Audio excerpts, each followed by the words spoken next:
My name is Jim Ertl, and I wanted to talk to you today about my life where I did 8 years of kidney dialysis and how I managed to get through it relatively unscathed to the most part. Uh, it started for me back in 2012. I was having trouble when I'd lay back breathing, and I would cough a lot. Nothing would ever come up, but I would always have that cough, and that went on for a couple of weeks, and I had a new job starting. So on a Sunday night, I decided I would go to the emergency room and just make sure I didn't have pneumonia or something. And I went in, they did the blood work and tests, and the woman come back to me in a little while and says, "Look, you're going to have to go to one of the cities, either Rochester or Buffalo. Our hospital's not big enough to treat you here.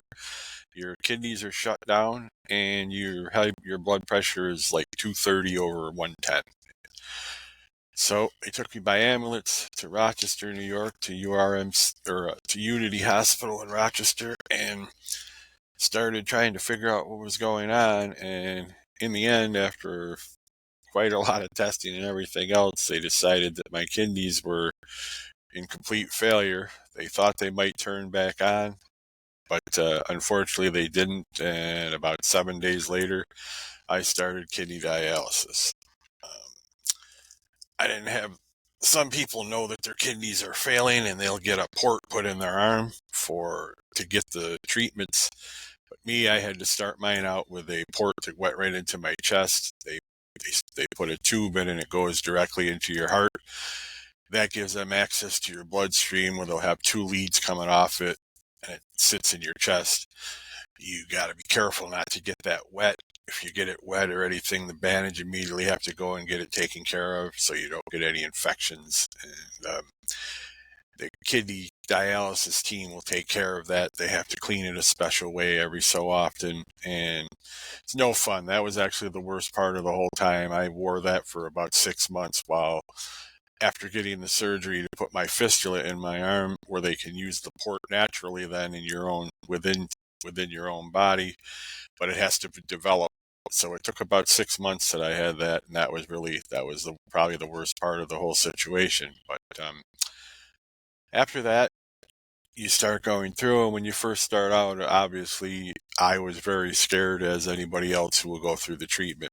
I was in a room with 16 other patients that were on at the same time, and the machines constantly will make alarms. So every time you hear an alarm, you think, "Oh boy, what is that? Me? Like, what's going on?" And there was a lot of people in my unit that were worse off with me. I mean, mostly dialysis comes from um, diabetes. That's the main cause of kidney failure.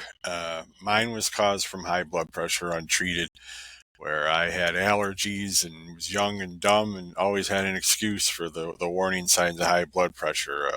I raced horses, so if I had a red face or whatnot, well, it was windburn. I jogged 10 horses today. It's 10 degrees outside. And, headaches. I would get headaches, and again, I would blame it on allergies. I do have environmental allergies, and stuff I wish I could go back now, but you can't. And the dialysis itself, you finally start learning about the alarms, what each code and beep means, but in the beginning, it's very scary. They'll start giving you a lot of different drugs. I had blood builders and iron and Epigen, Aranas, which a lot of them I was familiar with from the horse racing industry, as their athletes, so you constantly have to build their blood up, which is what your blood gets drained. Fortunately, dialysis, as it takes out the waste it has to take out, it also will drain you of a lot of the good things in your blood, which has to be put back in. You'll be put on a pill called calcitriol, which is calcium and vitamin D mix. I never cared for them. I used to get an upset stomach from them, but you have to have them before your treatment. They'll give them to you. And I would take in a pack of crackers or something just to kind of ease that stomach pain with that. I myself didn't eat before treatment.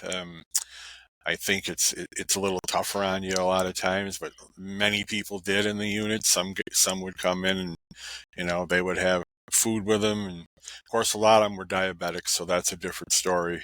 Diabetic. I was not that, but they have a different set of circumstances where their blood sugar can't drop low. As you go, the needles you have to get used to. I was not ever a needle man by no means, but they eventually start using 14 gauge needles on you as your thing develops, so the blood can flow through easily. They have to be a big needle so the flow goes, because one of the big things that can happen a lot on the machine is clotting will happen inside the machine, and sometimes right inside the thing where they'll have to flush it. Sometimes they have to change the transducer on the machine, which is it'll get pumped, clogged up and cause an alarm. There's many different alarms that happen, but in the beginning of dialysis, they have to find what's called your dry weight, which is more or less they take the fluid that they're taking out of you is coming directly from your bloodstream. And as it comes out, your blood pressure will start to drop, or you may cramp severely. Like the Charlie horse you may get in the night, you can times that by 100. It's a massive pain. It can come anywhere. I had them in the stomach at times. I had them in the legs where it shuts you down completely. When you get to that stage is where your dry weight is, which is, in other words, that's as far down as much fluid as they can take you before you start to where you're, becoming more or less dehydrated. The blood's coming out of you. As they're cleaning your blood, the fluid comes directly out of your blood system, and they have no way of knowing what your dry weight actually is until you kind of bottom out, which in most cases you pass out. The first time it happened to me, my girlfriend was with me, and she said, I was talking to the social worker there at the time, and she says, my face just all of a sudden went blue, and that's that. I was out. And then they have to bring you back. You're always hooked up with the bloodstream, so they'll pump saline solution in the IV, which is a salt water, and that'll naturally start raising your blood pressure back up to bring you back out of it. Sometimes it takes a while. It's very scary when that happens to you the first time. That's on your mind all the time for quite a while, thinking, boy, I hope that ain't happening again. After about a year, I got to the point to where I kind of knew when it was coming for me. I would start to get my toes would start feeling weird. Feet would get a slight cramp in them. When that happens, you notify your nurse, and they'll give you a little bit of fluid, just enough to bring you back, and then they might turn down the rate at which they're filtering your blood, and you'll be all right from that point on.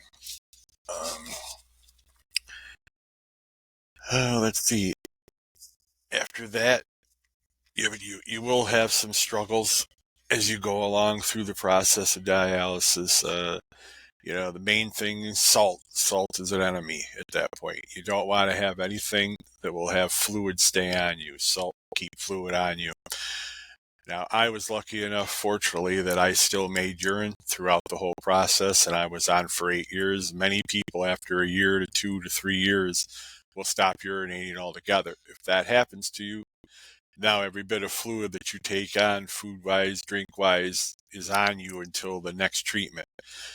As you get too much fluid on you, it will make it harder to breathe. You could actually go all the way to congestive heart failure. And you do not want that, as the fluid will start building around your lungs. So normally you'll get your treatment 3 times a week. I used to get it on Monday, Wednesday, Friday, but then you have that extra day over the weekend. Over the weekend, you'll definitely get extra fluid on you, and that's when you really have to be careful. Come Monday morning, most of the time they ended up taking my limit. Each person's limit as to how much they can take when they set it goes by how big you are, and as to how much you can take. My level was 4.4 liters, which was quite a lot, I suppose, but that more or less came out to 9 pounds of body weight, 9 pounds of water, which is coming out of your bloodstream. So as you can imagine, you do start to feel that a little bit when you get home from dialysis. No matter what you think, how you feel, I would always feel okay, good. But once I got home, sat in the chair, maybe ate something, you go out for a while. You definitely go to sleep for a little bit. Your fistula, which mine is pretty massive. I still have it, even though I had a transplant at one point. That's where the bigger ones, where the blood is taken out with the needle. Smaller ones, the return of the blood going back in after it passes through the machine to get filtered. Fistula, you always want to protect your fistula, as that's more or less an aneurysm. If that's to break, you're going to have a heck of a bleed on your hands. Me today, I bought a MMA. The fighters, a pad that they use. It has protection on there. Like if I go out fishing or something, you don't want a hook or something to stray, so I'll protect that. I also have a couple that don't have the pads in them, but they'll protect you against like a knife, any kind of a slice or anything. And you really want to do that after you leave. When they pull your needles at dialysis, they'll have you hold them, the both of them. You learn to hold them, and you have to keep the pressure on there because these holes are bigger. You don't want to leak. A lot of times they can reopen after the fact and bleed. The bleeding is massive because those holes are big and there is a lot of pressure that'll come back out of there. So when you're holding, you want to take extra care in doing that. Some of the older people and some that couldn't manage the hold, they have a clamp that they'll put on there, and that'll hold the bandage in place until you're clotted up. You'll sit there and hold for a while. They make sure that it's good, and then they'll usually put a Band-Aid over the top of that, and you can be sent home. But you want to really make sure that you're good and clotted up before you leave there, as you would not want to open up on the way home or whatnot. Fluid intake, you of course got to watch that. You do not want to overdo it. There was some people I can remember that would, one day my head nurse, the guy across from me, he loved cider, and during cider season, he always would come in and be very heavy. Like it goes by the weight you gain over the week as to how much they can take off. So if your max is 4.4 and you come back with a 6 gain, it's going to be tough because now you've got to put that extra. The next couple of days, as you gain fluid again, you're going to go over. If you continue to do that, it's going to put a lot of extra pressure on your heart, and you don't want to do that. It's kind of the kidneys, heart, and lungs. Kind of, it's like the triangle is how they used to tell me. If one of them's down, it'll affect the other two. So you want to try and keep them all balanced out, and it's not always easy after you have the kidney failure, but you've got to learn. Another big way that I coped was exercise. I had a treadmill, and if you're capable at all of doing exercise, you have to try and do that. On dialysis days, very tough. You probably are going to, but on your off dialysis days, I always made sure I walked. As if you have hopes to get a kidney transplant, you've got to be in the best shape you can be to get through the surgery, and your recovery will definitely go much better if you can do that. And I think that's a big key to me as to what has helped me, where I got through it quite well.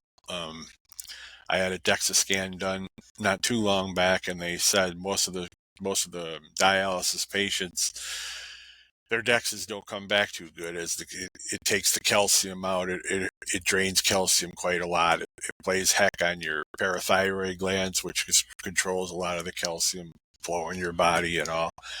And eventually, after I got the transplant, I had to have parathyroid surgery, which I'll go into in another video at some point. But so you definitely want to, be careful as to all that, and make sure you can do some. I know some people with the diabetes and that, they may not have the legs and that, and then of course it's a different story for them. But any kind of exercise you can do will certainly help you.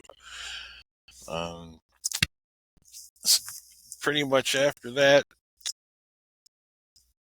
covers a lot of things. Coping, you need the support group. For me, the nurses were great. If not for the nurses, I would not have gotten through it. I made a couple of them as good friends, and they're there to help you out. There was a lot of people. I mean, it's terrible when you go to dialysis, but some of the people would take it out on the nurses, and I never understood that. The nurse may save your life an hour later, if you bottomed out or whatnot. I think you should treat them with respect, and a lot of them didn't. But most did, but there's always a few. I mean, it's a terrible feeling to be on dialysis, but you got to all work together. You will get close with your unit too, other patients, because it kind of becomes like a family because you're all going through the same thing. Nobody really knows what it's like to go through kidney dialysis until you do that, and hopefully none of you ever do. But the support group, the support at home, very important. You need to keep a strong mindset. You need to always stay positive. If you can get a transplant, there's a major difference between the people who can get a transplant and the ones who can't, of course. If you can get a transplant, there's always that light at the end of the tunnel, which I was fortunate enough to where I did get a kidney transplant. I'll go into it. There was complications with mine, not due to anything I did, but by error on the doctor's part. It was pre-screened incorrectly. They missed some of the damage that was into it, but I've managed to keep that going, and I will cover that in another video too, as it's very important. I am currently getting back relisted to have to get another transplant because of how I just mentioned the kidney they used wasn't quite up to par. So I'm working with a live donor group now called Kidneys for Communities. They're helping me a lot in my quest to find that living donor. I recommend any of you out there that if you do have to go on dialysis, there are groups around that will help you try to find a live donor. There's many of them. Like we have a few. I'm in the Western New York area, so there's a few here. I'm actually finding some new ones now at this point that I need a new transplant. The first time around, I never did that. I didn't have family members or anything that were, I was an only child, and there wasn't nobody really that I had as a match that could have been a live donor. So I just kind of figured, that was it. I would just wait on the list. When I signed up on the list with URMC, I was told it would be about a 4 to 5 year wait. And unfortunately, it turned into an 8-year wait.